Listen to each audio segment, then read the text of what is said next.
Good morning dear students. हम लोग अभी इंग्लिश लैंग्वेज जो कि विवा का रियल इंग्लिश है उसका क्लास 4th का लेसन नंबर 12 का on the desert lesson name है ऑन द डेजर्ट। इसका क्वेश्चन आंसर को सॉल्व कर रहे हैं। पिछले वीडियो में हम लोगों ने सेक्शन ए का जो कि कंप्रीहेंशन है उसका A1 को हम लोगों ने सॉल्व किया था। आज हम लोग A2 को सॉल्व करेंगे। A2 में है, देखेंगे क्वेश्चन है आंसर दीज क्वेश्चंस। इन सारे सवालों के जवाब दीजिए। इसमें 5 क्वेश्चन है, 5 क्वेश्चन है, इसको हमें सॉल्व करना है। तो देखिए फर्स्ट क्वेश्चन है, question number 1, describe the camels movement. Camel कैसे चल रहा है, कैमल की जो चाल है उसको बताए। तो हम लोगों ने इस पोएम में ऑन द डेजर्ट में पढ़ा है कि कैमल्स या स्वेज करके है word, as he sways from side to side. कौन कैमल के बारे में है कि वो धीरे धीरे, स्वेज मीन्स धीरे धीरे, वो धीरे धीरे साइड टू साइड, किनारे किनारे चल रहा है। तो उसी को हम लोग लिखेंगे the camels movement is slow from side to side.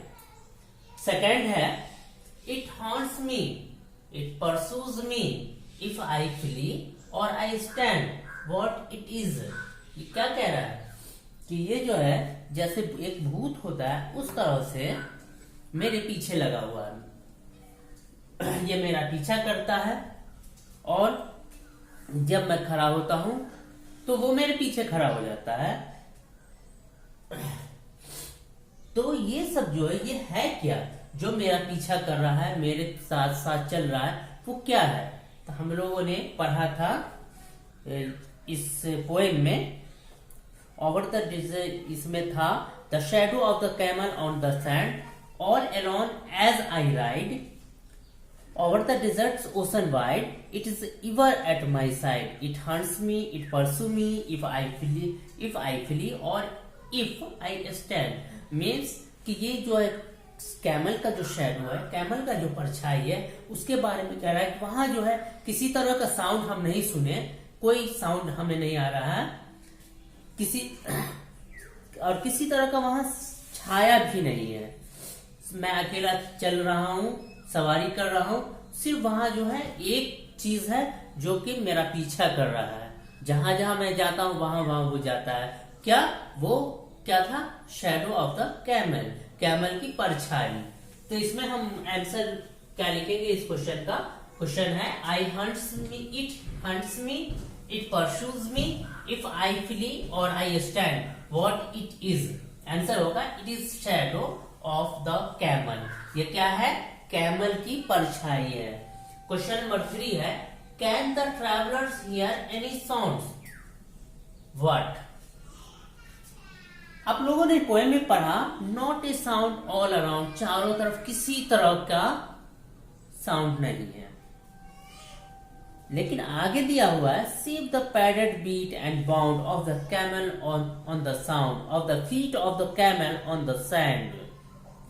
Means यहाँ यह है कि वहां तो कोई साउंड नहीं है, लेकिन जो ये जंप कर रहा है, ऊंट जो जंप कर रहा है, तो उसके पांव की के आवाज, उस जो साउंड है वो आ रहा है। धीरे धीरे जो आवाज आती है कैमल के चलने की, वो साउंड आ रहा है। तो हम यहाँ क्या लिखेंगे इस क्वेश्चन का आंसर। क्वेश्चन है can the traveller hear any sounds what. कोई साउंड तो नहीं है, लेकिन है तो कौन सा साउंड है, कैमल के फीट का। तो हम आंसर लिखेंगे know the traveller can not here any sound. Traveller कोई आवाज नहीं सुन सकता, उसको कोई साउंड नहीं सुनाई दे रहा है एक्सेप्ट, सिवाय the sound of the camel feet, सिवाय किसके, कैमल के पांव के। तो एक बार फिर से हम देखते हैं तीनों क्वेश्चन को। क्वेश्चन नंबर 1 है describe the camels movement. Answer है the camels movement is slow from side to side.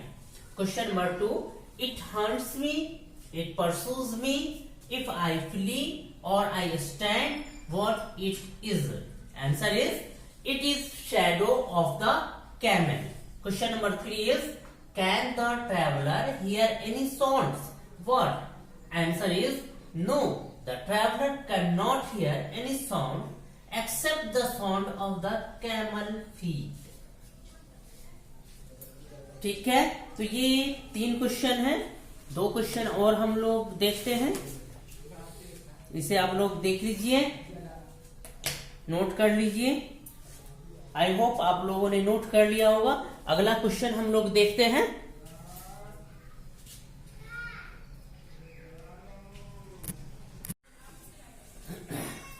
जी बच्चों, ये देखिए क्वेश्चन नंबर 4 है। Why does the traveller feel that the sun is prime everywhere? यहाँ कहा जा रहा है कि ट्रेवलर ऐसा क्यों फील हो रहा है कि सूरज जो है हर जगह इम्पोलाइट है, मतलब कि बेरहम बना हुआ है, या इम्पोलाइट प्राइम से बेरहम लिया गया है। तो क्यों? आपने देखा कि एक डेजर्ट जो होता है वहां क्या होता है, हर तरफ जो है सिर्फ रेत होता है, रेत चमकती होती है और उस पे सूरज की गर्मी, वहां बेपनाह गर्मी होती है। तो इसलिए उसी चीज को ये बात कहा गया है कि ऐसा लग रहा है कि सूरज प्राइम है दियर वहां। तो ये क्वेश्चन है, why does the traveller feel that the sun is prime everywhere? Answer is the traveller feel that the sun is prime everywhere. Traveller को ऐसा फील हो रहा है कि सूरज प्राइम है, इम्पोलाइट है, हर जगह इम्पोलाइट है। क्योंकि because the sun is burning continuously, क्योंकि सूरज जो है कंटिन्यूअसली ऐसा लग रहा है कि वो जल रहा है, कंटिन्यूअसली वो जल रहा है, लाइक ए बर्निंग स्टीयर। वो कैसे जल रहा है? जैसे कि एक कोई चीज फिक्स हो गया हो, एक कुछ जलता हुआ चीज फिक्स एक जगह फिक्स है और वो कंटिन्यूअस जल रहा है, इस टाइप का लग रहा है। तो क्वेश्चन देखिए, question number 4, why does the traveller feel that the sun is prime everywhere? Answer है the traveller feels that the sun is prime everywhere because the sun is burning continuously like a burning steer. Question number 5 है, what is the meaning of the phrase desolately grand? Desolately grand, ये जो phrase दिया हुआ है डेजोलेटली grand, उसका क्या मानी है? तो आपके बुक में मीनिंग दिया हुआ है, उसी मीनिंग को हमने लिख दिया है। The meaning of the phrase desolately grand is empty, sad and large. Means desolately grand का मीनिंग है एम्प्टी, खाली, सैड, उदास, और लार्ज, बहुत बड़े एरिया में। मीन्स यहाँ डेजोलेटली ग्रैंड जो कहा गया है उससे ये मतलब लिया गया कि वहां वो जो जगह है, जो डिजर्ट है, जो रेगिस्तान होता है, उस रेगिस्तान में क्या होता है कि वहां सिर्फ और पूरी जगह जो है सिर्फ बालू बालू होता है, कुछ नहीं, घर कुछ नहीं होता, खाली खाली होता है। तो और बहुत बड़े भाग में होता है, बहुत बड़े हिस्से में होता है। तो क्या है कि वहां खाली है, कोई किसी तरह का कोई कुछ सुविधा नहीं है, तो वहां खुशी भी नहीं है, सैड है। और ये क्या है, बहुत ही लाइक ए वाइड ओशन, आपने पढ़ा इस पोएम में कि it's look like a wide ocean. ये ऐसा लग रहा है कि एक महासागर, बहुत ही चौड़ा महासागर है, उसी टाइप से। तो ये क्या है, लार्ज है। तो डेजोलेटली ग्रैंड का मीनिंग हुआ एम्प्टी, सैड एंड लार्ज। मुझे उम्मीद है कि मैंने जो आपको समझाने की कोशिश की है आपको समझ में आया होगा, और मेरा वीडियो आपको पसंद आए, आपको समझ में आता हो तो आप मुझे लाइक करें, कमेंट करें। कोई सुझाव हो तो आपके कमेंट को मैं जरूर ध्यान में रखूंगा। साथ ही अगर आपने मेरे वीडियो को, मेरे चैनल को सब्सक्राइब नहीं किया है तो सब्सक्राइब कर लेंगे। Thank you.